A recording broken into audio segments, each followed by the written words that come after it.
Welcome to the source. The source. Source. Hey, get the source. Yo, what's up? Long time no see. We were just on a few hours ago doing baseball. Now we're doing football. We got one game tonight, and we're going to do that one first. And then we're going to do 3 NFL games and then 5 college football games for this upcoming weekend. So that's the plan. Give everyone a second to get to file in here. Are the White Sox still up 2-1? Yes, the White Sox are still winning. The Orioles closed as minus 455 favorites, and the White Sox are winning right now. That would have been a nice bet. Come out to the coast. We'll get together. It was a 2.5 run line today, right? Yeah, well, you could get a White Sox plus 2.5 at plus money. Nice. It's insane. It's like Alabama versus Furman, except for their professional teams. Scott Gallagher's got a White Sox plus 2.5 ticket. I should have bet it. I said on the show I liked it. Didn't actually bet. I actually didn't place any baseball bets. White Sox first 5. There you go, Honda. I'll give everyone like 30 seconds real quick. How much was first 5? That must have been a good price too. Yeah, against Corbin Burns. Yeah, it's crazy. I would imagine it was a decent payout. The White Sox are actually about to score again. Runner on third. Oh, never mind. Double play. Inning over. So scratch that. All right. So I don't really know how, because this is kind of new to the network where we're previewing games that aren't happening right now. So we're going through games that are later this week or even this weekend. So I don't know how many people are going to be watching. Maybe people watch later. I really don't know. We're trying it out. So Boston College on the road in Florida State. I uploaded a video about this game last night. I'm sure a lot of you have already watched it, but I am on the under, and the market moved against me. The total's wrong in this graphic, by the way. It's at 51.5 right now. It's not at 54.5. That graphic's wrong. But yeah, I'm on the under. I got it at 50, I think, or 50.5 or 50. So it definitely moved against me here. That being said, I'm not really too worried about it. I mean, line movement's been getting cooked. CLV has been worth nothing recently, so I'm definitely not stressing about it. My main angle in this game is the Florida State defense. Now, the Florida State offense, I'm willing to accept, might be a little overrated, especially if you take a look at last year. Yes, we all know that offense was terrible after Jordan Travis got hurt. But really, before he got hurt, it wasn't as elite as everyone thought. I mean, there was a couple really misleading scores, and it looked stagnant at the time. They really didn't have the most efficient rushing attack, even with Trey Benson last year. So I think it's possible that this Florida State offense might not be very good this year, which is okay. I mean, I just think DJU and what happened last year, and everyone just expected them to come around. And I think the Florida State offense might be a bit of a fade. That being said, on the other side, the Florida State defense is going to be fine. I don't think people realize how good Georgia Tech's offense might be this year. I know this past week against Georgia State, that was a little bit of a flat spot. I mean, they won and covered. They won by 23. They were laying 21.5. But if you watch that Georgia Tech-Georgia State game, you know that they shouldn't have covered. They were the better team, but they shouldn't have covered. They got a little bit lucky. But I expect Georgia Tech to be a top 15 offense, top 15, top 20 offense in the FBS this year. So I'm not going to slap a label on the Florida State defense based on that first game with a bunch of new starters overseas in Ireland against what I think is going to be one of the better offenses in the country. They got a game under their belt. They took an L. Now they come home to Tallahassee against a Boston College offense that isn't nearly as good as Georgia Tech. I think like people love Castellanos, the highlights, what he did against Florida State last year. But the truth is, Boston College offense is certainly not Georgia Tech's offense. Maybe Castellanos is on Haynes King's level. I'll give you that. But the rest of the offense isn't. Georgia Tech's also got Jamal Haynes. Boston College doesn't have somebody that can match with that. Also, Georgia Tech's got 5 starters back on the offensive line. Boston College brings back 3. And certainly, Georgia Tech's offense is a notch above Boston College offense. So I expect Florida State's defense, now that they have a game under their belt, back at home in Tallahassee against a worse offense, to really show up in a big way.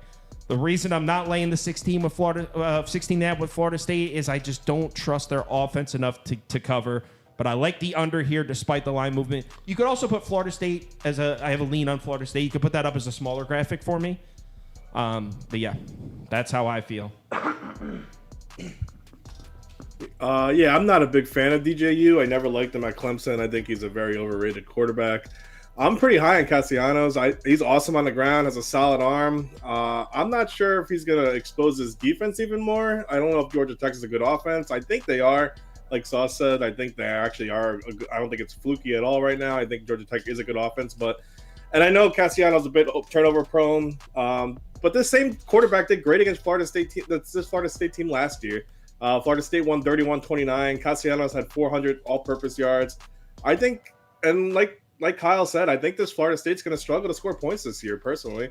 They lost their explosive players like Keon Coleman, Johnny Wilson. Boston College is a really strong run game. So if Florida State's line does what Georgia Tech did running the ball, yeah, I think Boston College is going to have a good game. Plus, I mean, they have a week to prepare for this one while Florida State already had their game in Dublin.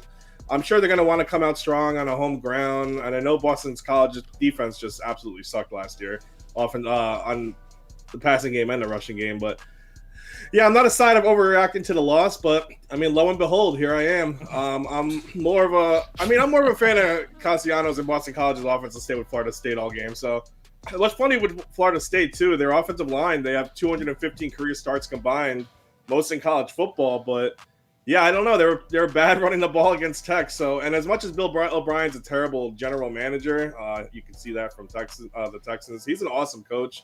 So I think Boston College has the ability to keep this close all game. This was 23 and a half points. I think it opened up. Now it's down to 16 and a half. So yeah, I'm going to take the chance at just Florida State not scoring enough here. You're going to take Boston College plus 16. Just BC. AJ's getting the graphic on the screen here. Scoop is going with the Eagles plus the points. And what about Childs? Yeah, so I'm gonna be on. Sorry, my throat's all messed up. I'm gonna be on Florida State here. I will say this about Castellanos: he's very talented, and everybody I think he's a little bit overhyped. He gets a great. He gets a lot of recognition for what he does with his legs, but I don't think Florida State's run defense is going to be nearly as bad as it was. I think the spot in Ireland was really bad. I think Georgia Tech's got a really good run game. Hold on. I think Georgia Tech's got a really good. I don't know why my throat is like this. Got a really good. Georgia Tech has a really good run game. I think better than BC's. And when Castellanos has been forced to throw, it's been bad. In their final 4 games last year, he had 7 interceptions, and those were against Virginia Tech, Pitt, Miami, and SMU. Not the caliber of Florida State. So I really don't like this spot for him. If he's forced to throw. If he's forced to throw the football, I think this will be a huge issue for them. And overall, I just think Florida State's offense will be far better than they were week 1. All right. I don't know what the hell is wrong, dude. Go Tigers. All right, hold on one second. All right. Are you good, bro? All right. No. Let's move on to oh shit. We're talking NFL. The first time. We're doing an NFL game. I don't know, dude. I have no idea, man. All right, let's talk some NFL.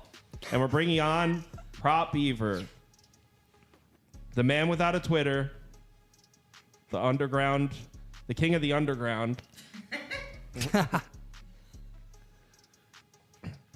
And we also are bringing on Matthew.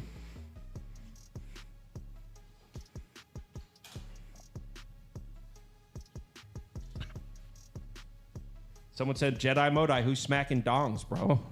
Do you want to? Oh, look at the Knowles jersey. You're smacking dongs, bro. Rocking the Knowles jersey. All right. So it's NFL Week 1. I don't know why I put gum in before I'm about to talk. All right. So obviously, Ravens Chiefs Week 1. Unlike college football, NFL opens up with an awesome game.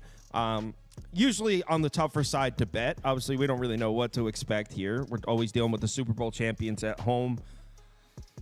I'll be honest, I want to bet the Chiefs here. And I there were several times where 2.5s popped up, and I strongly considered jumping in on it. Still haven't.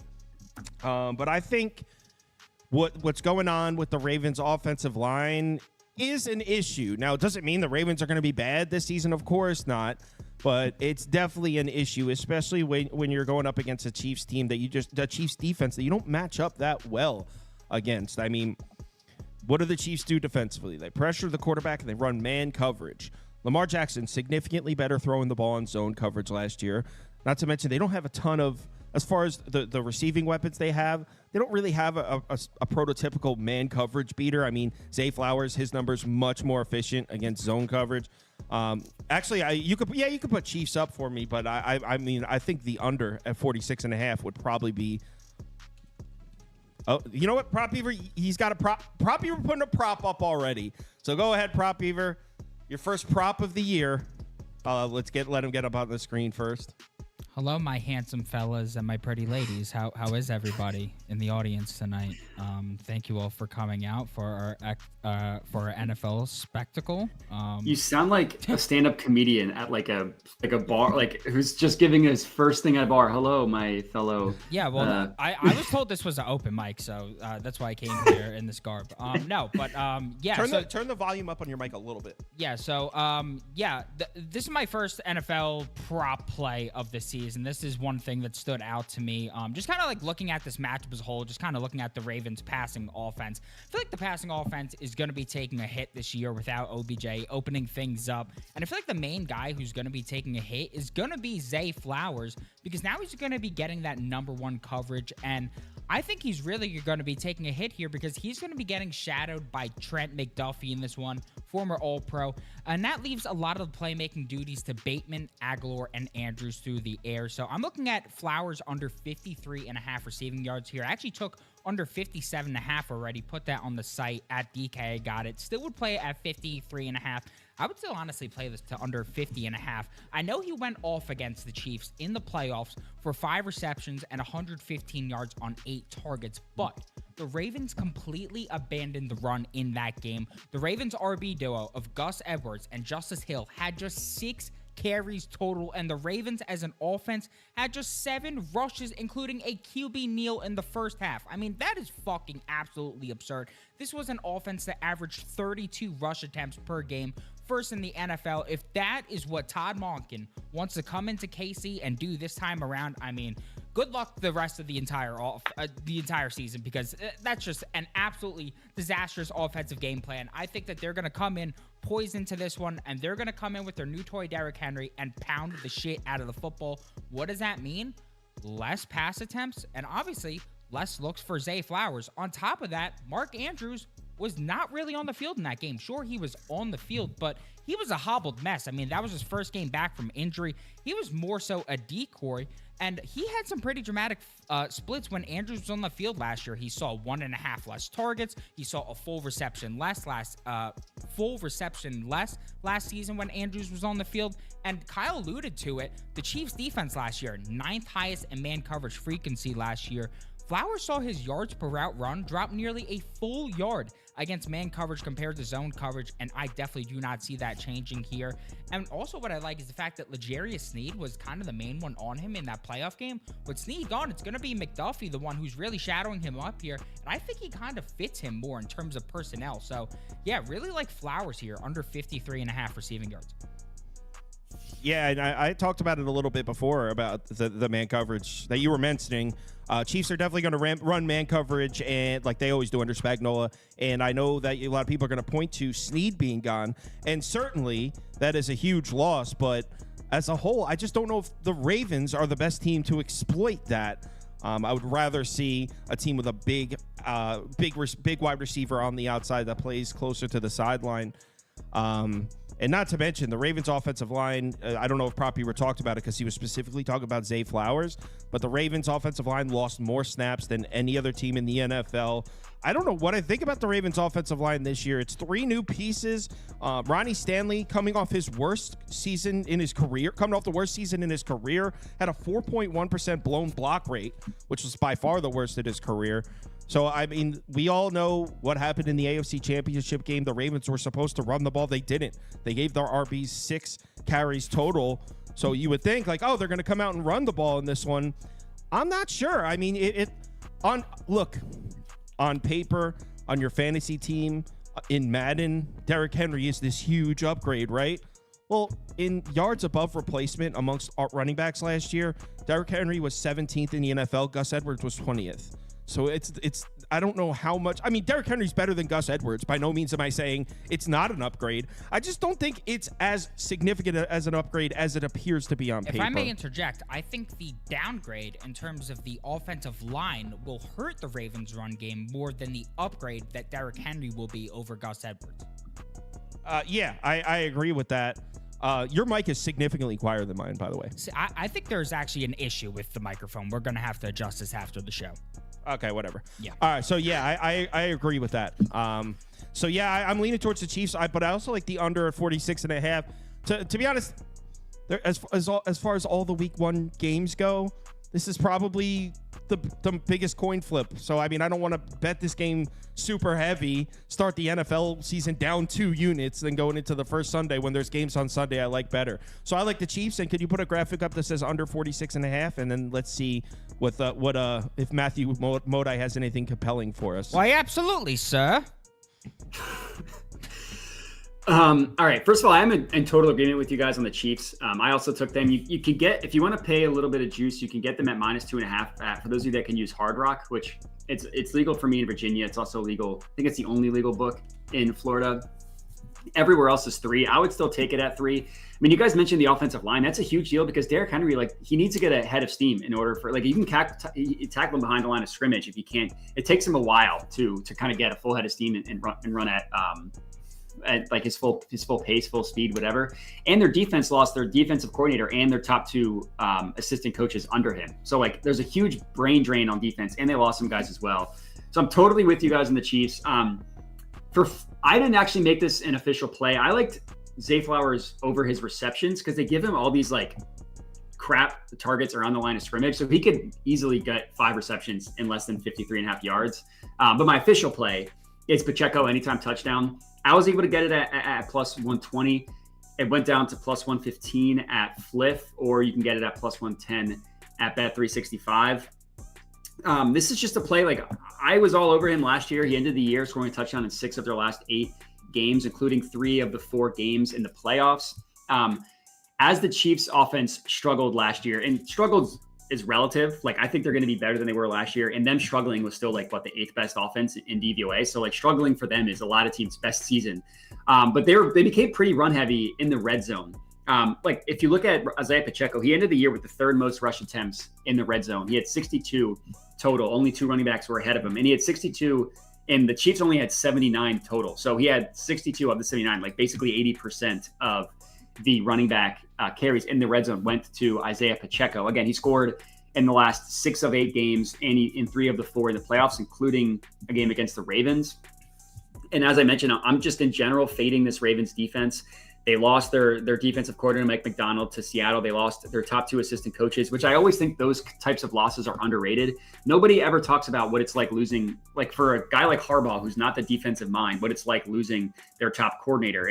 We see it all the time, a lot of times with defensive coaches or defensive head coaches losing their offensive coordinator, but it definitely applies here on the opposite side. So I'm totally with you guys on the Chiefs, and I like Pacheco anytime touchdown. Mike McDonald's the GOAT too. So he's awesome. That. Mike McDonald's the GOAT too. All right. So that's I'll be uploading a full video where I go through everything like I always do. That'll be tonight or tomorrow as well. That's where I don't have a bet on this one as of right now. I boosted up my mic, so if anybody could tell me how it is now, or if it's too much, that'd be fantastic. Go to our mic right there, Mike Aux, hit the dots, and give it a +3 gain, and that'll be fine. Okay.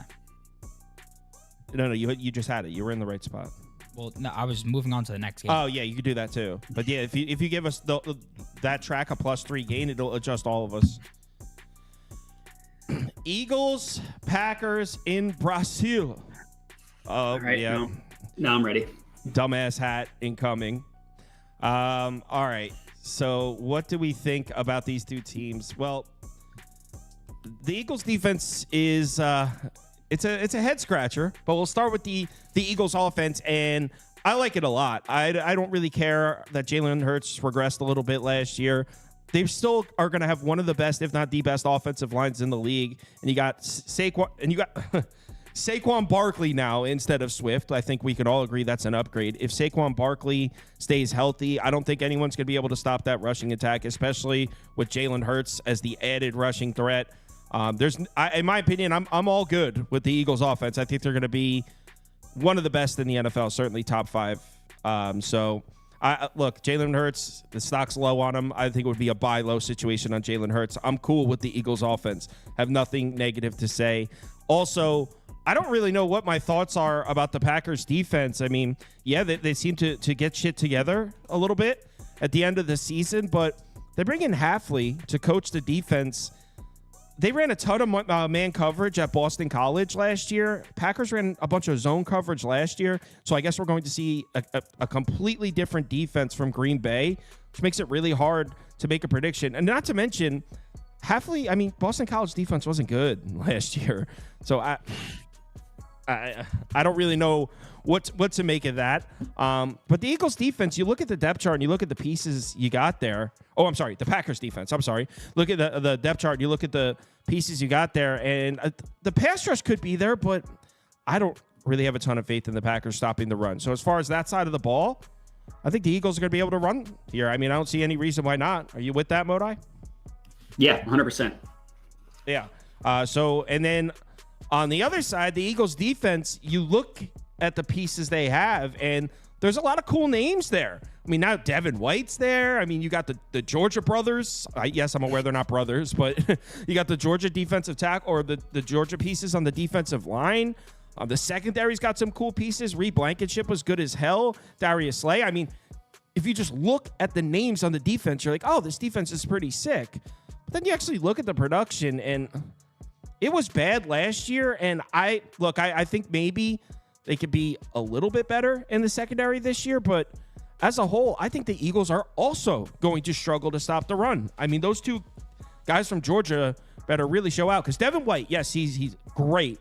Not the best run-stopping linebacker there is. He's a little bit on the smaller side. He's fast. I'm on the over. I bet the over here, 48.5. The only thing I'm a little worried about is it's a weird field. Also, I expect both teams to be able to run the ball. I think Josh Jacobs is going to do fine. So, yeah, I'm on the over here at 48.5. I'll just follow that up because I am on the same exact bet as you. Could not agree more here. Yeah, I am all over the over in this game. I mean, on paper, the Packers offense should do filthy things to the Eagles defense. I mean, just based off last year, Packers offense, 5th in yards per play, 5th in EPA per play, 8th in success rate, 9th in DVOA. Eagles defense, bottom 7, all those same categories. And then if you want to just take into account the way these teams ended things, Packers ended things on a warpath. Eagles ended things disgracefully. Now, we've talked about it in the team previews. That is not the way that things tend to carry over. In fact, with the way things carry over, the Packers offense should probably regress a little bit, right? Because of the teams that have a 20% jump in DVOA over the second half of the season, the 28 teams that have done that and not replaced their quarterback with 2011 Peyton Manning or 2011 Russell Wilson have had an average offensive DVOA decline of 3.5%. And they all declined, those 28 other teams. So the odds are that the Packers offense is going to decline in some way, shape, or form this season, right? But do I think it's going to happen in this matchup here? I don't really think so. I mean, Vic Fangio defenses are defenses that take some time for them to gel. I'm trying to go ahead and pull up the Vic Fangio resume right now for himself. But yes, right here. Vic Fangio, one and done defense in Miami. The defense placed 19th in DVOA. The Bears scoring defense when he was the DC over there, 20th and 23rd in scoring defense in 2015 and 2016 when he first started over there, but then it improved to 8th and 1st in 2017 and 2018. There in Denver, he started off 8th in scoring defense, very good, but then went to 25th and then back down to 2nd. So things tend to take time under Fangio here, and I just don't think that he's going to be able to scrap together this unit that obviously has some talent on it, but make things work together immediately against a very talented Packers unit. And by the way, everybody I feel is talking down about Josh Jacobs. Yeah, Josh Jacobs was bad last year. 41st, 44th, and 30th in rush yards over attempt, yards per carry, and efficiency amongst 49 running backs in 2023. Let's not forget the year before where he was 11th, 9th, and 9th in those same categories. Oh, and led the NFL in yards, for Christ's sakes. Now he's going to be behind a much better offensive line with actual threats on the outside, with an actual threat at quarterback, with a good offensive play caller. I think that we're really going to see an offensive bounce back for Josh Jacobs. I mean, it just took the guy second round in my draft, just reached on him. I really think this is a massive bounce back for Josh Jacobs this season. So I think we see the Packers offense going against an Eagles defense that I feel is overrated from their legacy run 2 years ago. If there is something about this Eagles defense that is quite compelling, it's their pass rush. Jordan Love, one of the best quarterbacks in the NFL against the pressure. On top of that, Packers pass protection, quite goddamn good. So I just think against the secondary that I really am not impressed with and is quite inexperienced, that Jordan Love could do the damn thing and Josh Jacobs can run it. So they're going to be good there. On the other side, sorry to ramble, but let me just get to it. Joe Barry's gone. That's cool and all, but Jeff Hafley needs time to get this defense together. And one major issue for the Packers that Andy knows especially well is that the Packers have gotten victimized by rushing quarterbacks 3 straight seasons now, bottom 10 in yards per game and yards per carry allowed to quarterbacks on the ground. Jalen Hurts, when he faced the Packers, the last time he saw him on the ground, what'd he do? 157 rushing yards on 17 attempts, 9.2 yards per carry. Jesus H. Christ. Now, the one thing that is interesting about Jeff Hafley bringing his offense over to the Packers is the fact that he's going to be bringing a lot of man coverage and be running a 4-man front. But the issue is that the Packers were not good at man coverage last year. When they did run man coverage, they were 23rd in yards per attempt and 27th in passer rating allowed. In fact, their passing rating allowed jumped 10 more points. So Jair Alexander can claim he wants more man coverage all he wants. His defense was worse at it. Now, those are last year's numbers. Who knows? Could make a dramatic jump this year. On top of that, Eric Stokes didn't play much last year. He's one of the Packers' better corners. But that's just making a point. Last thing I want to go ahead and say on my massive rant here, Kellen Moore, he is the master of disguise. He's a man of surprise. And last year, he got fucking Vic Fangio fooled with 31 points in the first game of the season. I think he could catch Jeff Hafley fooled here too because he has no idea what to expect. Kellen Moore, one of the highest motion rates in the league. The Philadelphia offense, one of the most static offenses in the league. Not one that has motion. Jeff Hafley has no clue what to expect here. Good fucking luck trying to guess what happens. Points. Also, Sirianni ran a fast-paced offense last year, 8th in the NFL. Kellen Moore, even faster pace than that. So I expect the Eagles to be picking up the pace as well, which would help it get open over the total. And if you look at the Packers' defensive numbers last year, the pass rush needs to be there. If you remember the Thanksgiving game, a couple of their big games, it was their pass rush that showed up, their pass rush late in the season.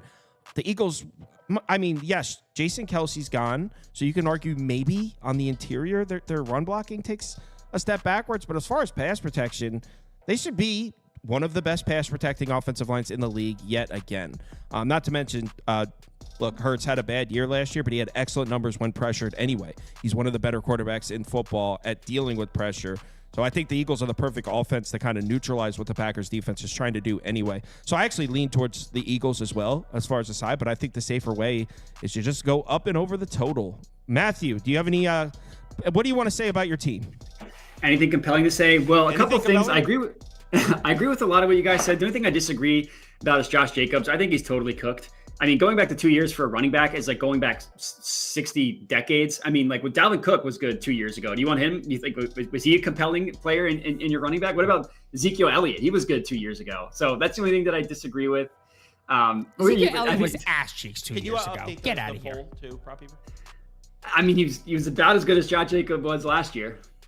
So anyways, I agree with a lot of what you said. Also, I don't necessarily think it's relevant bringing up the Hurts stats 2 years ago because totally different defensive coordinator. You just have no idea what that's going to look like necessarily. Like, are they going to be as bad against rushing quarterbacks? I lean towards the Packers winning overall, not because I think the Eagles are going to be bad this year, but because I just think the Packers are going to be awesome. The new defensive coordinator, I mean, I'm not going to pretend that I'm a film grinder and I know anything about the Boston College defense. All I know is that the articles that I read is that he was well respected and people think that was a good hire. I have no idea about that. That's a complete and utter unknown. I just think their offense is going to be awesome. Like you can understand that it took Jordan Love like half the year basically to just kind of get acclimated as a starter. But the second half of the year, you could make the argument that he was like one of the best, if not the best quarterback, just in terms of like big time throws, turnover worthy plays, just passing grade, all that stuff. He was awesome. 1 year more, they have like 6 good receivers. Now they don't have maybe they have an alpha with Jordan Reed or Jaden Reed. Who knows? Like I like Wicks. I like a lot of their guys. In terms of player props, I took both Saquon Barkley and Jalen Hurts anytime touchdown, which I know sounds counterintuitive, but they're both plus money. So if one of them scores a touchdown, I put a unit on each, you're going to be in the profit if one of them scores. The thing with Barkley is this is really just like if you look at the DeAndre Swift last year, and I just saw someone tweet this out. The Eagles were the number one in terms of run rate at the red zone between the 2nd and 5 yard line in the red zone. The top run rate for running backs specifically. At the 1 yard line, they were 30th because everybody knows the tush push. And DeAndre Swift, like the amount of times he got tackled at the 1 yard line was crazy. He had 14 carries inside the 5 yard line. This is looking at Fantasy Pros has this data. He only had 4 touchdowns on those 14 carries, which is terrible. Of the 10 players, that 14 carries was the 11th most. Of the 10 players above him, 9 of those 10 had more touchdowns than DeAndre Swift, and 8 guys below him had more touchdowns in terms of carries. So Saquon also might be cooked. I mean, he's in his 7th year. That's like a death sentence for running backs who probably be better in the red zone than DeAndre Swift was last year. Also, it's a really good price. It's plus 105 at DraftKings. FanDuel has it at minus 130. Caesars has it at minus 110. And again, you're getting plus 105 at DraftKings. Did we just lose him? We're getting plus 105 at DraftKings? Well, DraftKings just cut him off? I guess we'll give him a second to join back. I wonder if he's just like still talking, thinking we can. Bro's actually trying to raise us up like that. That was crazy. Yeah, so plus 105 at DraftKings. There he is. Oh, he's back. Let me add him in there. Yeah. Matt, you were giving us the crazy It's guys, at plus bro. 105 at DraftKings. Kelsey not even here, bro. Chill. Okay. We thought Kelsey cut your internet. Jason Kelsey or No, your wife. Yeah. And then as for Jalen Hurts, it's plus 130. Again, I don't know what DraftKings doing here. The next closest book is at plus 110. Every other book is at plus 100. BBC even sees some minus 110. Yeah, we don't know if the tush push is going to be the same without Jason Kelsey. I do think that Jalen Hurts, who could squat 700 pounds, is probably still going to be good at running the QB sneak. And I think that unless like teams show that they can stop it, I still think that if they get to the 1 yard line, that's what they're going to run. Jalen Hurts scored in 11 of 17 games last year. He scored in 23 of 35 games dating back to 2 years. Reports out of camp is that he looks spry. He looks quicker than he did last year. So I think both of them could score. It's not the craziest thing in the world that if the Eagles just lean heavily in the run game, that both Hurts and Barkley score. And then if only one of them does, then you're still profiting from that. That's just math. It's how math works. That's math. Yeah, that's math. And then the last play that I have, I put a half unit on Jordan Love 3+ passing touchdowns, mostly because the price is at plus 300, which is crazy. I think that's an awesome price on him to get 3 passing touchdowns. The Packers were the 3rd most pass heavy team in the red zone last year and the 4th most inside the 10 yard line. Love had the 2nd most red zone passing touchdowns inside the red zone, the 3rd most inside the 10. only Dak Prescott was ahead of him. Dak Prescott was ahead of him with only one more passing touchdown. And the Eagles secondary, like they're not going to be as bad as they were last year because that team was just a total joke at the end of the year. But they also are very new. They have 3 of their 5 starters are new. One of them is most likely going to be a rookie who I think is good, but he's still a rookie in his first game. And I do think that Josh Jacobs is washed. I think that he basically is 900 years old. And so, yeah, I think that when they get to the red zone, they're going to be pass heavy like they were last year. And I think that they could have their way with the Eagles defense. So, yeah, I went a little heavy in this one. All 3 are plus money. So to say you we'll are off base with this Josh Jacobs take is an understatement. He will prove you wrong this Friday. So running backs. Tom Leach in the comments. Tom Leach in the comments. Last year was the first time Mahomes ever lost on opening day. That was the first time. He was 5-0 before that. So no, you're not right when you said that the Chiefs have a bad record. 2021, they didn't play the Ravens in week 1. They played them later in the year and lost. That's a good point, Modai. I do like that. Someone said anytime touchdowns are the best way to bet football. I mean, if there's no inverse market, never mind. All right. It's absolutely. I know I went heavy on them. It is not the best way to bet. Yeah, football. I was going to say, no, it's not. I like it. I'm not going to sit here and say it's the best way to bet football. It works for me. I don't know. You have to find value across the books, like plus 105 versus minus 110. Yeah, there's no inverse market, so you don't really know what the true line of that is, but you can still find value. You just got to line shop it. Be careful with bets that don't have an inverse market, meaning most books are not going to offer you to not score a touchdown. Therefore, what incentive do they have to give you a fair price? The whole idea is the inverse market keeps it balanced, because if you think they're giving you a ridiculous price, you bet the other side. If there's no to not score a touchdown, then, I mean, they can give you a plus 120. Who's to say it's supposed to be plus 180? Why would they give you a fair price? You're going to bet it anyway. If there's no inverse market to keep it balanced, there's nothing that says you're getting a fair price. Now, if you crunch the numbers and come up with your own edge, your own perceived probability, and it makes sense with a number, then cool. Yeah, could be a solid bet. But I mean, it's tough to consistently turn a profit in a market that doesn't have an inverse side. All right, next up, Steelers on the road in Atlanta. Oh, I thought you were leaving. No, you're sticking around for this one, right? Yeah, I don't need a hat anymore. I mean, I would have blamed him. So, Arthur Smith, fucking Steelers on the road in Atlanta. Do we have the new poll up? All right. Yeah, the Arthur Smith poll. Prop Beaver, he definitely made some good points. So I'm going to let him give you his little spiel here. Oh, okay. About the what he thinks of the Steelers with Arthur. What he thinks of the Arthur Smith revenge game here. Okay. Yeah. Okay. Whew, I thought my cursor disappeared. I was gonna say now. Really? Not now. Not now. Okay.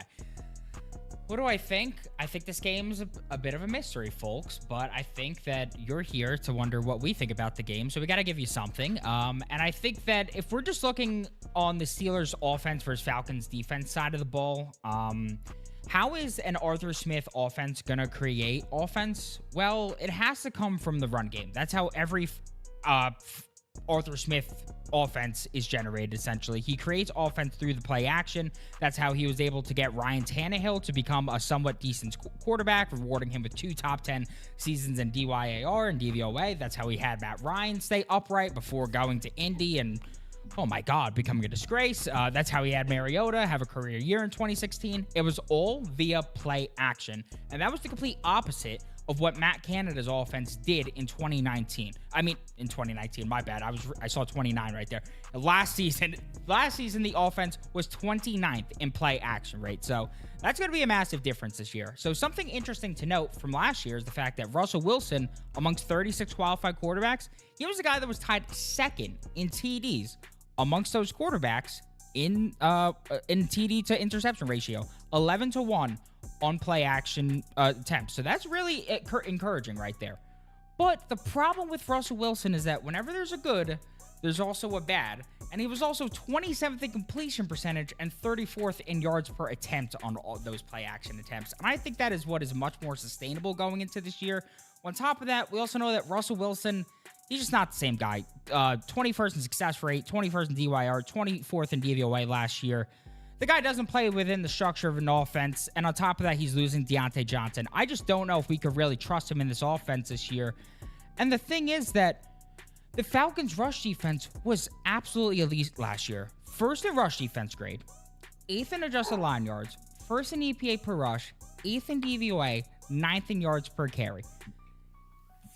If they're able to stop the Steelers' run game, which isn't going to have much of a pass game to create lanes for it, the Falcons are going to be encouraged to stack the box, then how are they going to create anything in the pass game with just George Pickens one-on-one with A.J. Terrell, who I think is slightly overrated, but again, one of the better corners in the league, and Justin Simmons and Jesse Bates waiting back there playing fucking too high. I mean, it's just... I'm not really seeing much of a path there for the Steelers offense. I mean, you got injuries on the offensive line already. You have the left tackle that they just drafted. I believe his name is Troy Fautanu.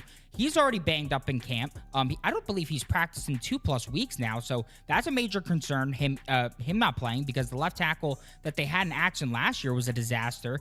And then on top of that, the left guard, Isaac Samalu, he's their best run blocker. He may also not be participating in that game. He had just left practice 2 days ago. If you're missing your entire left side of your line heading into a game where you really need your run blocking, I just don't think I could simply back you there. On the other side, you then got Kirk Cousins, and this is probably the bigger mystery in my mind. We have no clue how this offense is going to look. But what was the Steelers' main weakness last year? Defending the run?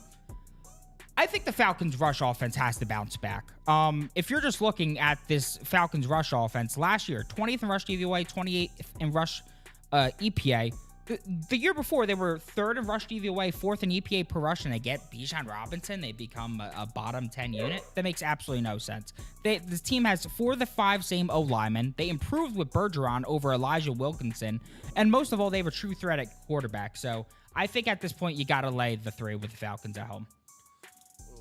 My problem with Atlanta, Modi, do you want to talk first?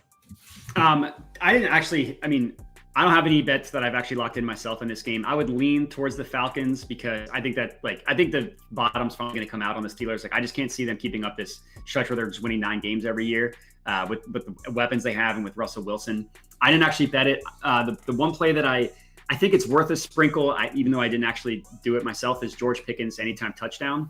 I'm not a Russell Wilson guy. I'm not a George Pickens guy, but how many touchdowns did Cortland Sutton have last year? You wouldn't say that he had a good year, but he had a ton of touchdowns. And Russell Wilson stinks, but he can at least still throw the deep ball. It's the only thing that he can do.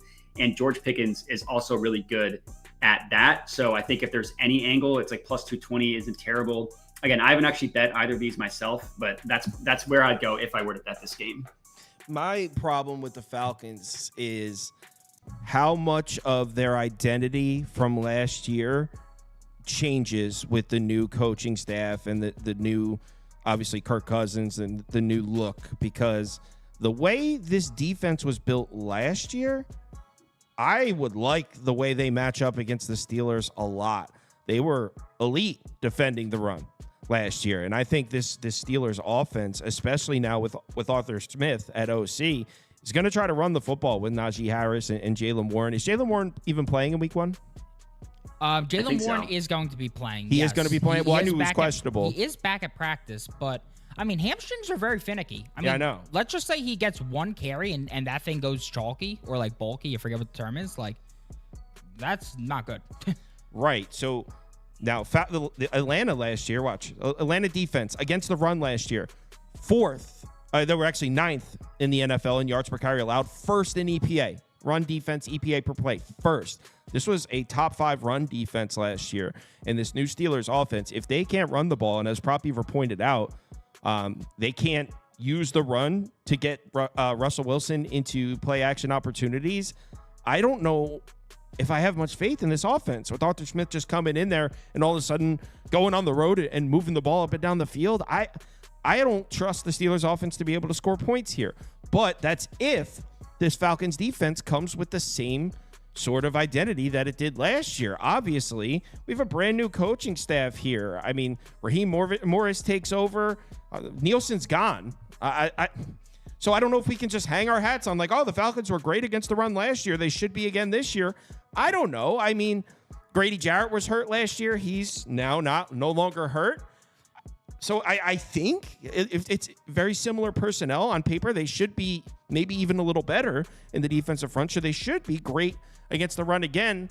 I like the Atlanta side as well. Don't put Atlanta -3 up for me though, because I'm not going to lay a full 3 with an offense. On the other side of the ball, I am not buying in on the Falcons offense in week 1. Certainly against the Steelers in that pass rush. I mean, you guys know I talk a lot of shit about Mike Tomlin.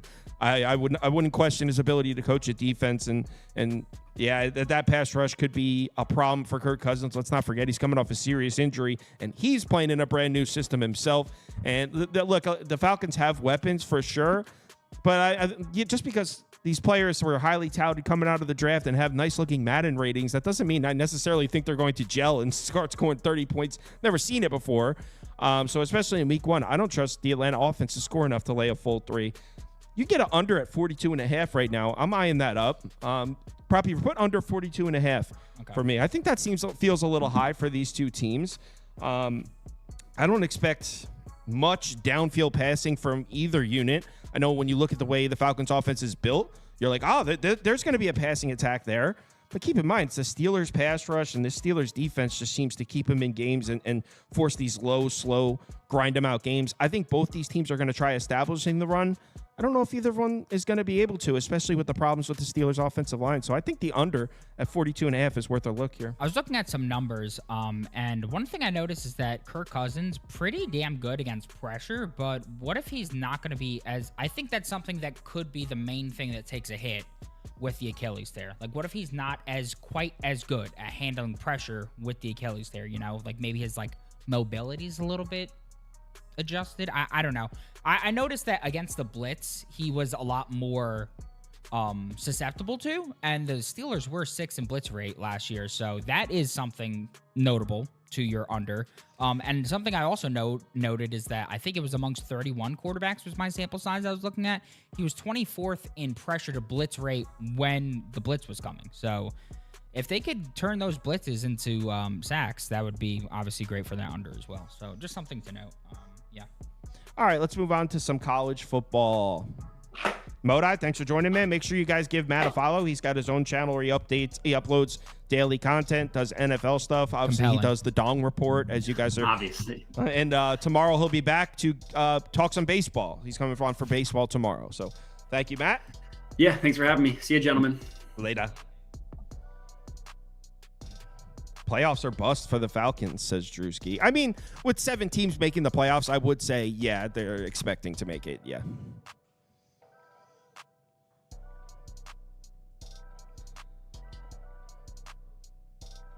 Rob Beaver was cooking, Andy says.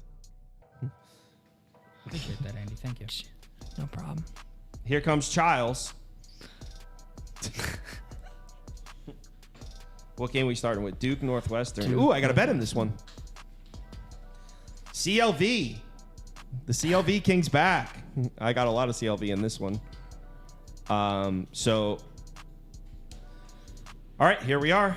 Prop Beaver will get the poll up and all that. But if you want to put Northwestern up for me, is that at full -3 now? I got it at a pick'em, the money line. I got -115 Northwestern money line. Damn it, if it's at a full 3, I don't know if I can give it out. 1 second.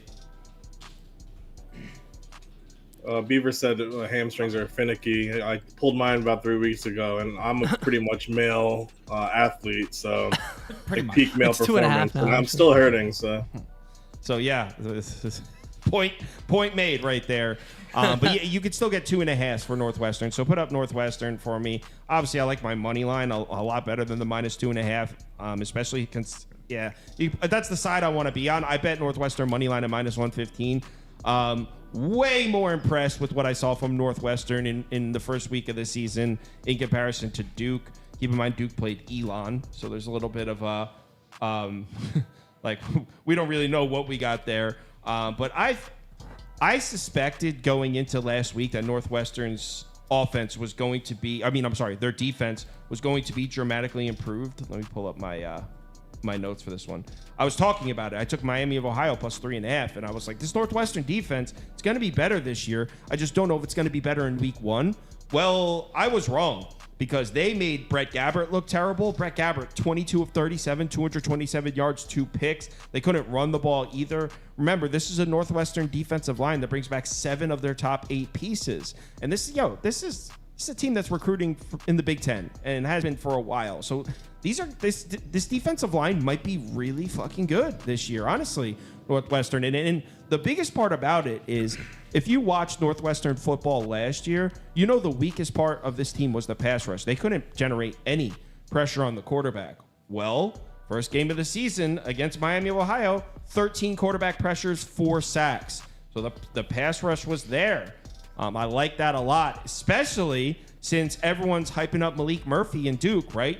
They got the new quarterback, highly touted quarterback in there. Malik Murphy comes from Texas. Duke's all fired up to have him. 26 of 40, 291 yards, 2 touchdowns against Elon last week. All right, hype train for Malik Murphy. When pressured last week, you want to know how many times Malik Murphy was pressured against Elon last week? 6 times. Want to know his numbers in those 6 dropbacks? 1 for 6, 6 yards. So yeah, congrats, Malik Murphy. You carved up Elon when only getting pressured 6 times in 40 dropbacks. Northwestern's got 7 of their top 8 defensive linemen. You're on the road in the Big Ten, not playing Elon. I think that defensive line is going to be a nightmare for Duke offensively. And look, Duke offensive line, not a unit I expect to be any good this year. They lost 4 starters from last year. So I think the Northwestern defensive front is going to have its way with Duke's offensive line. I don't think Duke's offense is good at all. I think Malik Murphy might be good, but I don't think the rest of the unit he's working with there on the offensive line is any good. So Northwestern defense, nightmare matchup for Duke's offensive line. And on the other side, look, I'm not going to sit here and tell you Mike Wright is any good. In fact, I was just trashing him a few days back. He looked okay, I guess, in the Miami of Ohio game, but he played Miami of Ohio, and honestly, that defense might be similar to Duke. Duke lost everybody on the defensive side. Mike Elko's gone. Tyler Santucci's gone. Both take other coaching jobs elsewhere.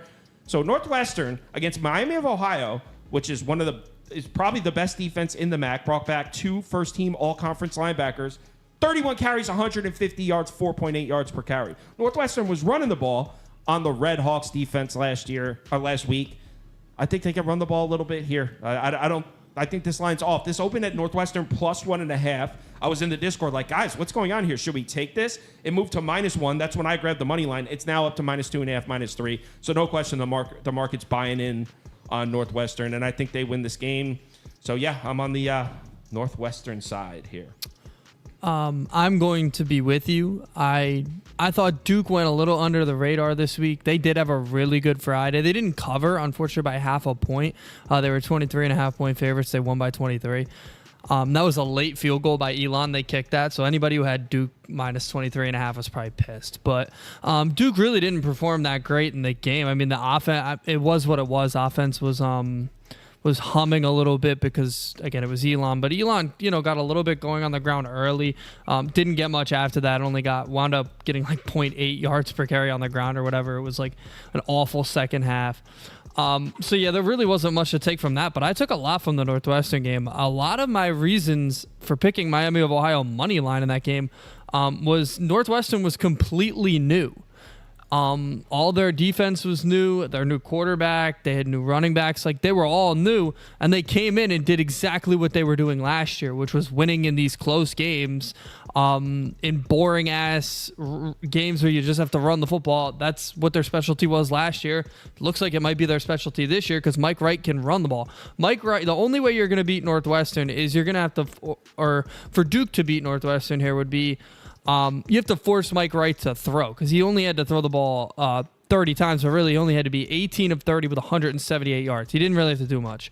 But they had 2 rushers over 60 yards or over 60 yards total. I don't think that's good for Duke. I think that they're going to be able to run on Duke. So they're not a team that's going to force Northwestern to throw the football, which is going to be the way they're going to have to win it. So I really just think this is a bad spot for Duke, too, because also they're coming off a game against Elon, a nothing game where you really don't feel good about winning that game. But then Northwestern feels really good. They just beat one of the best teams in the MAC, so they're coming in with a ton of energy as well. Yeah, we forgot to do the underdogs.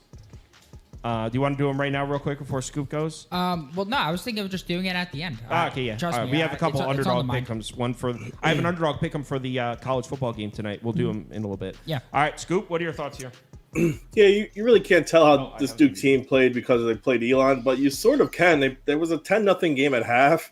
If that's any indication of how this game's going to go, I trust this Northwestern defense a lot more. Elon's defensive front, their entire front seven actually shut down Jaquez Moore and Star Thomas. There were 23 carries for 47 yards combined. For Star Thomas, he was 13 carries for 23. One of those carries for 12 yards. The rest were 12 for 1 yard. So, yeah, Duke's offensive line in terms of opening up for a run just isn't there right now. I mean, in terms of offensive power, Northwestern isn't going to be anything.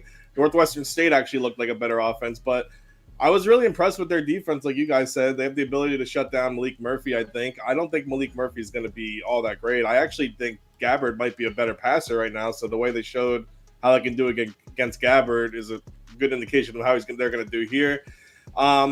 Yeah, I think Northwestern should keep this game on the ground, find a few holes, get some points. This should be low scoring, obviously, from the 39 points over under. I don't think Northwestern's defense lets Duke find their rhythm. This game last year, you're going to say, like, well, Northwestern lost by 24. This obviously isn't the same Duke team. So, yeah, I like this being a low-scoring game with Northwestern covering. All right. It seems like we're all in agreement there. Let's move on to the next one. Kansas State, Tulane. And, man, if it wasn't for the new coaching staff in Tulane, I think Tulane plus 10 would be a hammer spot here. Problem is, can we expect Tulane's defense to come out? Kind of similar to what I was saying about the Falcons against the Steelers. If we can expect Tulane's defense to come out with some similar production, similar looking patterns to what we saw last year, even with the new coaching staff, then they're a really good matchup for this new Kansas State offense. Granted, which did look great in week one, but consider the source, consider the opponent. Now, first we should mention that these two teams just met in 2022, and Tulane beat them outright, 17-10. So they did, and I mean, 2022, it wasn't that long ago. Obviously, that Will Howard wasn't even playing quarterback. It was Adrian Martinez that was playing quarterback for Kansas State in that game. So, I mean, irrelevant. Thought it was worth mentioning. So, yeah, like I said, Kansas State looked pretty good in that opener. Didn't really play anybody. Avery Johnson, 14 of 21, 153 yards, 2 touchdowns, whatever. I mean, they were just trying some stuff out. Just basically a test run before the season. They averaged 9.1 yards per carry as a team. Kansas State did whatever they wanted on the ground. And I had said that Kansas State going to be more of a rushing offense this year, the way that team's built. They're stronger at running back than they were last year, and Avery Johnson definitely more of a scrambler than Will Howard was, without a doubt. So Kansas State should be more of a rushing offense this year, not quite the same as the Kansas State offense we've seen in years past. But here's the issue. We may not have noticed it last week because of their opponent, but there's 4 starters gone from Kansas State's offensive line. You want to know a defense that actually might be able to exploit that a little bit? Tulane. Actually a really good run defense last year. 25th in the country in yards per carry allowed, 34th in effective rush. This is a good run defense last year. They brought back a lot of production as well, too. This defensive line played well. They were the 24th ranked run defense in the country last year. They bring back 7 starters on the defensive side. So, I mean, on the road in Tulane, I think it's going to be tough for them to go in there with a newer offensive line and establish any sort of run game. I don't like the matchup for Kansas State's offense. The problem is, as I mentioned, it's a brand new coaching staff, and who knows if Tulane's defense is going to look the same in that aspect. Now, on the offensive side for Tulane, I don't really know. I mean, we all thought Ty Thompson was going to be the starting quarterback. He loses the job. The guy comes in, is a freshman, Mensa, 10 of 12, 205 yards, 2 touchdowns. I mean, he was great, but they didn't play anybody. So I really don't know what to expect as far as the Tulane offense. In fact, I think Kansas State, as much as I said their offense takes a step back and it's more of a run first, I think their defense takes a step forward. So I don't know if I can count on Tulane to score points. Not to mention, Kansas State brings back 6 of the 7 starters on the defensive front. So I actually, you wouldn't think by looking at these two programs, I actually think both defenses show up here. I'm a little worried about the pace of play to bet an under, but I think this is another under game, 49.5. If it wasn't for the freaking coach, the new coaches for Tulane, I would be slamming that plus 9.5. But I lean towards the Tulane side, and I lean towards the under at 49.5. I don't have either bet placed as of right now. I lean towards the under as well, but I lean towards the Kansas State side. I do think this is just going to be a kind of a low-scoring game. We didn't talk about either of these teams last week because they're playing garbage teams, but I really like Avery Johnson. I know he only threw it 21 times. I mean, it was, Texas State, UT's Martin, but he didn't really do that much. But this team's going to be a problem on defense, I think, including that Osinsami kid. He's going to be one of the best linemen. I know it's UT Martin, but they held him to 134 total yards. They were great all night. Tulane also rocked an FCS Southeast team. I think Cornish is going to be a great running back for Tulane when they use him more. I don't know how Mensa's going to play. Like you said, he threw 12 passes. I mean, I have no idea.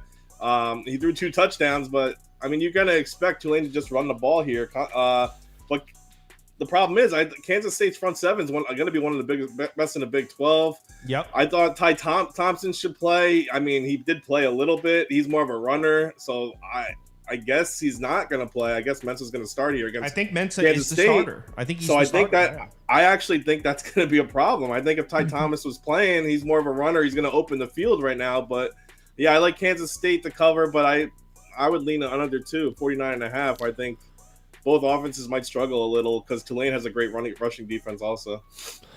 Yeah, so I'm also going to lean Kansas State, and I see some cracks in the Tulane game, and obviously you never want to read too much into one game, but we talked about Kansas State. We know this team's going to run a ton. DJ Giddens at 124 yards, 9.5 yards a carry. He's a star. We know that. He's one of the best running backs in the Big 12 besides Ollie Gordon. Southeast Louisiana, their top 2 running backs, Antonio Martin, 5.2 yards per carry, and Harlan Dixon, 8.5 yards per carry. And then the rest of the team couldn't run for shit. But those two really got a lot of yards on this Tulane defense. So if those guys who play for Southeast Louisiana and that O-line is getting yardage, then I certainly believe that Kansas State will be able to run the ball in this game. And I also think the added Avery Johnson will also be able to throw the ball. The quarterback for Southeast Louisiana wasn't throwing the ball deep at all. So I really think that there's an opportunity for Kansas State to run all around this team. I think this is a bad spot because Mensa's a true freshman who has to now. They are at home, but they have to go up against a Big 12 front seven, which we all like. So I think this is a really bad spot for Tulane. So I love Kansas State here. You love Kansas State. Love Kansas State here. Loves them. It's going to be popular for people to take Tulane. I don't think it should be. All right. Next. I'd be closer to taking an under than Tulane. Georgia Tech, Syracuse. Speaking of popular, I would imagine there's going to be a lot of people flooding in on that Georgia Tech -3 here. Kind of hard for me to disagree with them. Andy, what do you? I know you looked at this game. Yeah, I came in and literally said to you, I want to bet Georgia Tech, but I don't want to get tricked here. And this feels like something where everybody's gonna be flooding in on Georgia Tech, and maybe you see a Syracuse upset. Everything points toward Georgia Tech. Haynes King's been better with his arm this year. Obviously, we know Georgia Tech, they're averaging 5.9 yards per carry. One of those games was against Florida State, and then Georgia State, who actually put up a pretty decent fight the other day. Syracuse played Ohio, and they got ran all over enough that Ohio covered in that game. That game was at home. That's where this game is. So, I mean, we knew that Syracuse was going to have an inexperienced defensive line, and we were right. They didn't look good against the run. Now they're going up against a team that loves to run the football. Quarterbacks, Kyle McCord was okay the other day, again against Ohio. Quarterbacks have been awful against Georgia Tech so far. Both quarterbacks have completed 19 passes, been below 7 yards per attempt. I mean, this has been a really good Georgia Tech defense. They stopped the main thing Syracuse wants to do, and Syracuse is really bad at stopping the main thing Georgia Tech wants to do. Like, every single sign points towards Georgia Tech. So I'm going to lean them.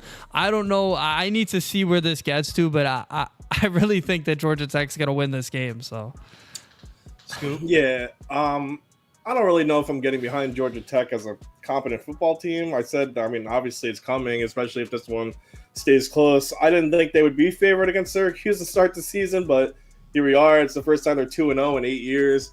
Their offenses look great. I mean, they were pretty much, they had 500 yards over Georgia State. It was a good balance of passing, running. Their defense has been really impressive, including their secondary.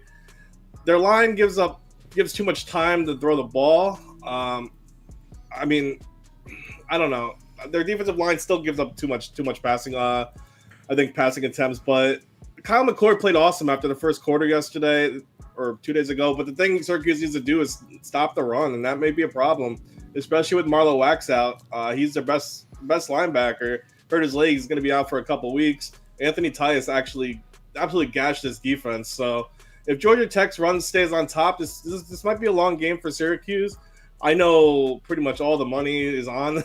I saw on Georgia Tech right now, and I know the line opened at -1. Now it's -3. I don't know. I'm still leaning towards Georgia Tech, but I'm going to see later in the week what's going on. Yeah, I mean, Georgia Tech's becoming my team, man. I picked them both weeks so far. I said going into the season, I thought Georgia Tech would be greatly improved, one of the most improved teams in the conference, and obviously it's looking like I'm right so far. But the thing is, the final score of last week's game is just not indicative of how that game went. Pretty sure Georgia State had 4 possessions inside the 10-yard line, like first and goal, and came away with 3 points from all 4 of them. So, yeah, Georgia Tech won by 23. They covered the number, but I don't think it's pretty safe to say they probably should have. I think one of them was first and goal from the 1, and they didn't get in. Yeah, well, I think 2 of them were from the 1 actually, and they fumbled one of them. They turned it over on downs twice, and they settled for a field goal once. I'm pretty sure that's what it was. So the Georgia Tech, the final score of last week's game, it looks like they absolutely dominated Georgia State. They really didn't. But I will say it was the flattest spot in the world. I mean, coming back from Ireland after a huge upset over Florida State, it's a terrible spot for Georgia Tech. So I'm not really worried about it. I think, if anything, they know that they didn't play that great last week, and maybe a little bit of a wake-up call to get them motivated back for this one. And I think if this one's 3 or less, you have to go Georgia Tech. Yeah, sir. Okay, like these guys mentioned, Syracuse just got ripped to shreds on the ground by the Bobcats. And I had said that we expected Ohio to have a rushing attack. We're still talking about a MAC offense. And we're talking about a MAC offense that wasn't even good last year. That team was powered by its defense. And that defense, Syracuse offense looked pretty good in that game. And in fact, they should have covered their number. They didn't, but they should have. Ohio's defense is gutted from last year. I don't know how good that Ohio defense is even going to be. Not to mention the DC is gone. So I don't really think Syracuse putting up nice-looking offensive numbers against Ohio even moves the needle for me. I don't think that defense is going to be any good. So I don't know how, on paper, they're going to stop Georgia Tech's rushing attack, which is looking like a force so far. Haynes King and Jamal Haynes with that big offensive line back.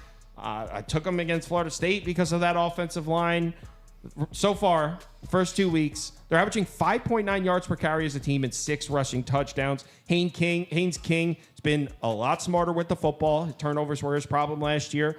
He's averaging 9.4 yards per pass attempt to start the season. A couple things do worry me. Syracuse last year had really nice home-away splits defensively. They actually played much better defense at home. So there's something. But this is still a Syracuse defense that lost its entire defensive line from last year. So I don't. They got crushed by Ohio on the ground. How are they going to stop Georgia Tech, which is looking like maybe a top 10, top 15 rushing attack in the country, especially coming off a shaky performance? I think they continue the onslaught. I mean, look at this. Total sitting at 61 gives you a pretty good indication of what kind of game we're expecting to see. Last time these two teams met, Georgia Tech beat them. Obviously, it was in Atlanta. Georgia Tech's in Atlanta, right? Mm-hmm. Yeah. It was in Atlanta, 31-22. This one's in Syracuse. So I haven't bet this one yet. I probably should have, because it's already moved 2 points. Maybe I'll jump in at a -3 before it hits 3.5. I'm already seeing a 3.5 pop. So, yeah, it's definitely going to be the heavy public side, but I think for good reason. So I'd go Georgia Tech, because I said before the year, I expected Georgia Tech to be probably top 4 team in the ACC. So let's ride it. Next. Pitt, Cincinnati. Oh, man. I mean, that Pitt Kent State game had to be one of the weirdest football games I've watched of the season so far. Granted, it's been a young season. Game was wild. It was like crazy play after crazy play. Pitt's offense looked pretty good, but how much? What are you guys pumped about Pitt's offense after that? I like the quarterback. He looked really good. But overall, no. I thought Kent State looked pretty bad. Overall, the score was 55-24. But I don't know where those 24 points came from. They got outgained by 355 yards. It was one of the single weirdest games ever. Kent State played a bad football game, still came out with 24 points. So I have no idea how that happened. Holstein, the quarterback, there were a few young quarterbacks that looked good this weekend. He might have been number 1 or number 2 on that list because Miller Moss looked crazy yesterday. But Holstein looked really good until they took him out eventually and put Yarnell in, who just looked like he was. So I like their quarterback situation, but overall I don't love this offense. Yeah, I mean, like you said, the Pitt game didn't go the way I thought it. That's because it was an offensive explosion from Holstein. I'm just not sure if that's because the offense looked good or it's the same bullshit Kent State defense from last year. So, I mean, this Pitt defense still let Kent State score 24 points somehow, so that might still be an issue. They still allowed Florea to have a 100-yard game, so that's a problem in their secondary, I think. I guess Holstein's going to be the starter. Desmond Reed had 231 all-purpose yards. Again, not sure if this Pittsburgh team all of a sudden found an offense. Obviously, Narduzzi's bringing this team up to date. They did finish last in the ACC in yards and points last year. Pitt was actually great at blitzing all games. They had 5 sacks, but their O-line still allowed Kent State to get through 4 times too. And that's a Kent State team who is garbage on their defensive line. So, yeah, I mean, I guess I would lean Pitt here right now. Since he didn't look great against a Towson team, they only won by 1. Their special teams was a disaster all game. They missed field goals. They muffed punts. They're kicking the ball out of bounds on their kickoffs. I mean, it's one game.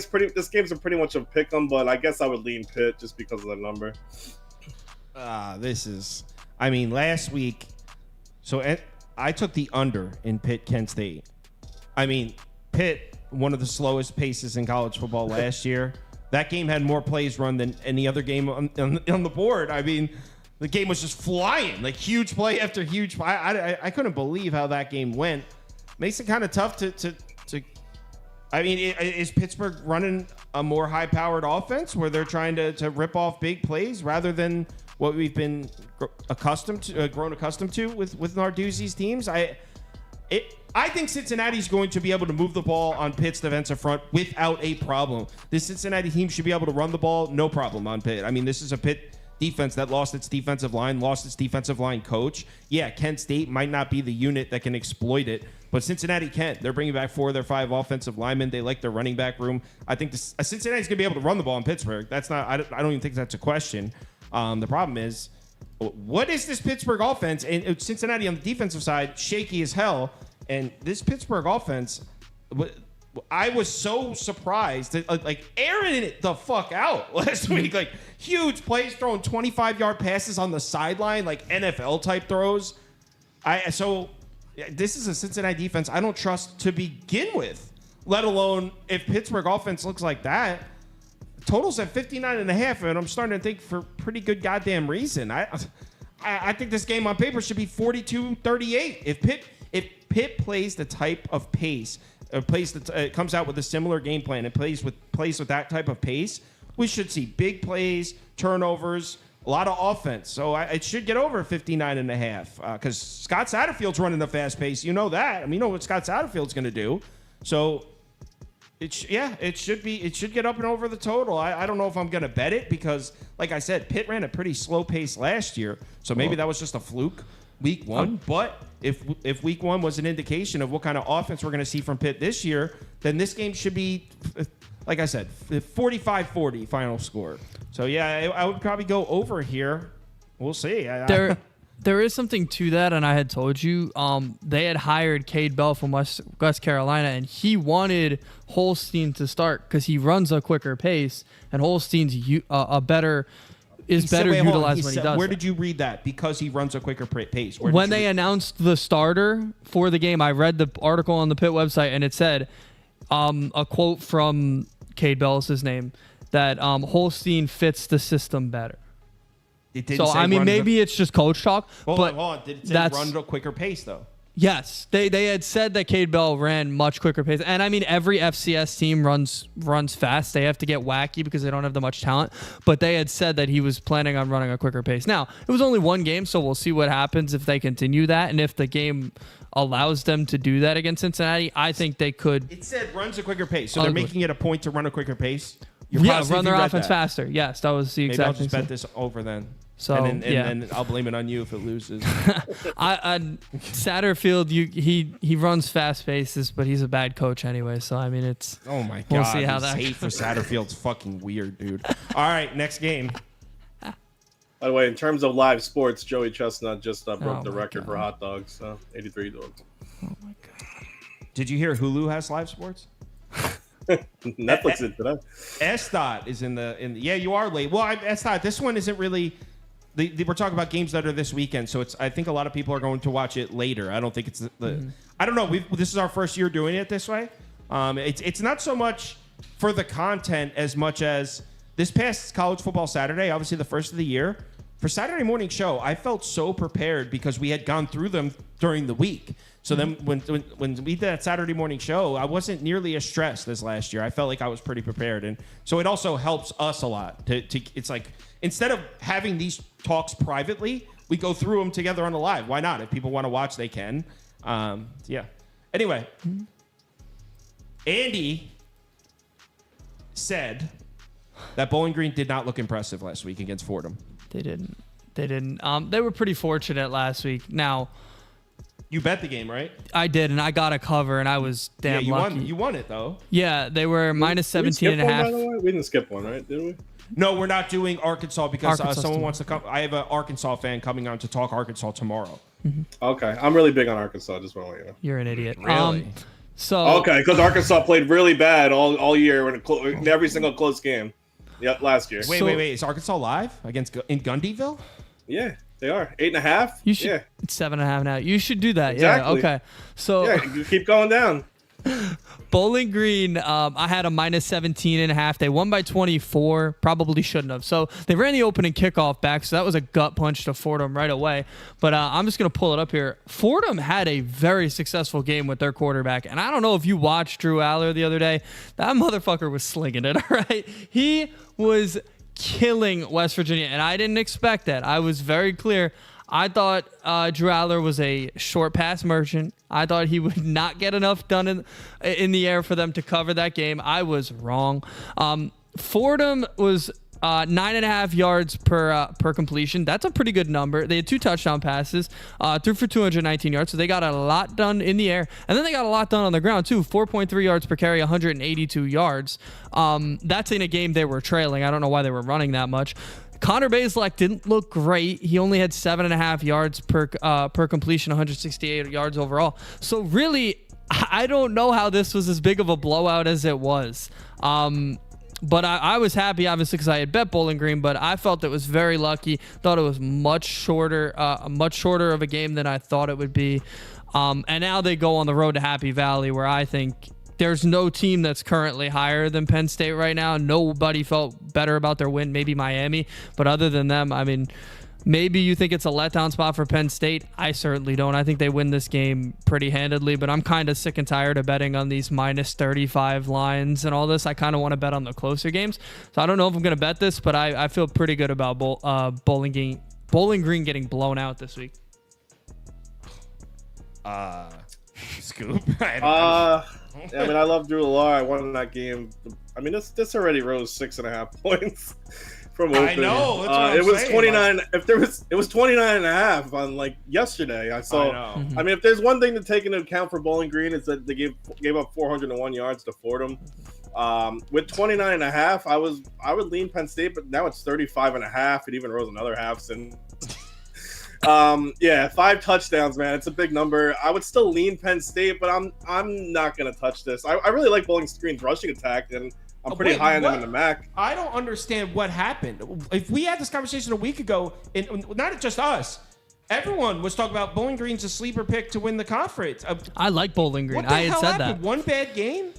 No, it's not the one They bad didn't game. have It's a just bad game 35 either. against They Penn won. State is just a lot. I don't want to take 5. I don't want to grab 5 touchdowns. I don't want to lay 5 touchdowns. I don't want this game. Just get it off my screen. I don't even want to talk. Can I? I'll give you a point. Penn State has one of the best run defenses in the country. Bowling Green needed a unbelievable performance by their number 1 running back. Terrian Stewart had 14 carries, 161 yards, and 3 touchdowns. Is he doing that in Happy Valley? I highly doubt that. So they're not going to get that performance again. And if you needed that performance to beat Fordham, kickoff return for a touchdown. The kickoff return touchdown too. I mean, they got very fortunate against Fordham. I was happy about it, but all right. I mean, I would only go Bowling Green now that we're up and over 35. I mean, listen, they had 305 rushing yards. They're going to be a good rushing team. I just don't but they're not doing that against Penn State. Yeah, I just don't trust them against Penn State. The chances of me placing a bet on this game are so right. It's extremely low. All right, let's do the underdog pick 'em and get the hell out of here. What do we got? Prop Beaver, you want to do the NFL one first or mine first? Which one you got up first? Oh, that's mine. Oh, okay. So this is for tonight's game. DJU, higher pass yards. I know. It's the opposite of what everyone else is saying. I like Florida State to be able to make some plays through the air. And the stock dropped so low. Everyone was real big on Florida State and DJU a week ago. All of a sudden, he's one of the worst quarterbacks in the FBS. Stock just dropped too low. And Boston College secondary, certainly not something I'm scared to fade. So I actually think DJU gets What's up. What's that number? 225? 222, I think. It's blurry. It's blurry on my screen. It's not bad. Oh, 225 and a half. Yeah. Castellanos lower than 222 and a half passing rushing yards. Like I said, I really like Florida State's defense. I like Florida State's defense more than anything tonight. The odds makers got Boston College team total down at 15 and a half for a reason in Tallahassee. I mean, everyone's looking at last year's game and they're expecting Boston College to they're going to put up 30 points. Castellanos. I really think Florida State's defense is going to remind everybody why there was a lot of hype behind this team. That was a weird game over in Ireland against a really good Georgia Tech offense. So Castellanos lower than 222 and a half passing rush yards. Roydell Williams higher than 70 and a half rush yards. Just again, a small bounce back from the Florida State offense. I don't expect them to do much either. Maybe getting stunned in the red zone a few times, but yeah, I like Florida State to cover, but I'm on the under in that one. But that's the underdog pick 'em. If you don't have an underdog fan, or probably give yours first. Do you want me to read it, or you got it? No, you can. Okay, so I'm back with my underdog for the NFL. I think he's muted. Wait, unmute. Oh yeah, I am muted. I was muted. Thank God you didn't hear that, honestly. So I'm back with the pick for the NFL.